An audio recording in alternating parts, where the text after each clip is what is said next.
മോളെ ഡി ആ എന്തു അമ്മേ പറയമ്മേ.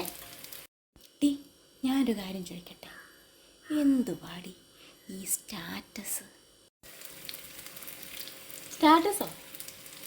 ആറ് സ്റ്റാറ്റസ്? എടി പെണ്ണേ, തങ്കം അവളിന്ന് പറയുന്നു അവൾ സ്റ്റാറ്റസ് ഇട്ടിട്ടുണ്ട്, എല്ലാവരും പോയി നോക്ക്, അതിൽ കൂടെ മനസ്സിലാക്കാമെന്ന്. അതെന്തുവാ അവിടെ സ്റ്റാറ്റസ്?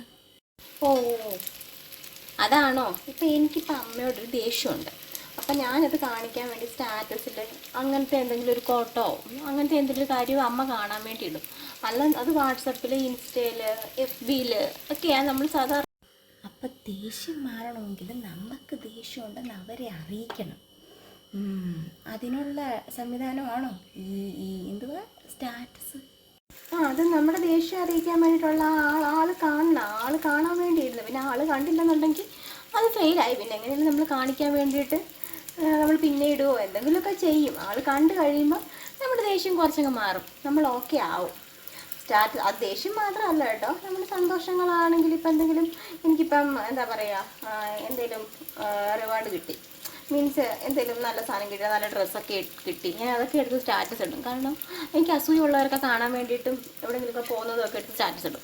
അപ്പം അങ്ങനെയൊക്കെ അവരൊന്ന് അറിയിക്കണം, അത്രേ ഉള്ളൂ. അല്ല വേറെ പ്രത്യേകിച്ച് കാര്യങ്ങളൊന്നുമില്ല. അമ്പടി തങ്കം, നിൻ്റെ ദേഷ്യം നിനക്കെന്നെ അറിയിക്കണം അല്ലേ? എനിക്ക് ഫോണില്ല, ഞാൻ എങ്ങനെ എൻ്റെ ദേഷ്യം പുതിയ സാരിയൊക്കെ അവിടെ നിന്ന് കാണിക്കാം. അമ്മ എന്തിനാ മീനുവിൻ്റെ, എൻ്റെ ഫ്രണ്ടിലെ മീനും അവളുടെ വീടിൻ്റെ മുന്നിൽ കിടന്ന് ഏതാണ്ടൊക്കെ ചീത്ത വിളിച്ചത്? അച്ഛൻ മേടിച്ചെന്നാ പുതിയ സാരിയൊക്കെ കൊടുത്തോണ്ട്. ഞാൻ പുതിയ സാരി എടുത്തുകൊണ്ട് പോയി അവിടെ വീടിൻ്റെ മുന്നിൽ പോയിട്ടെന്ന് എല്ലാം പറഞ്ഞു. അപ്പം എൻ്റെ ദേഷ്യമൊക്കെ കുറച്ച് മാറി. ഇനിയല്ലേ പറഞ്ഞത് അവരറിഞ്ഞാൽ നമ്മളെ ദേഷ്യമൊക്കെ മാറുമെന്ന്. ഈ ഫോണില്ലല്ലോ മറ്റേ ആ കുണ്ടപ്രാന്തി ഇടാൻ. അതുകൊണ്ട് ഞാൻ എൻ്റെ ദേഷ്യം അവിടെ പോയി കിടന്ന് പറഞ്ഞു, അപ്പം എൻ്റെ ദേഷ്യമൊക്കെ മാറി.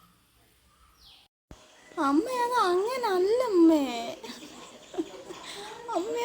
അമ്മയത് ഇൻസ്റ്റയില്, ഫോണില്, വാട്സപ്പില്.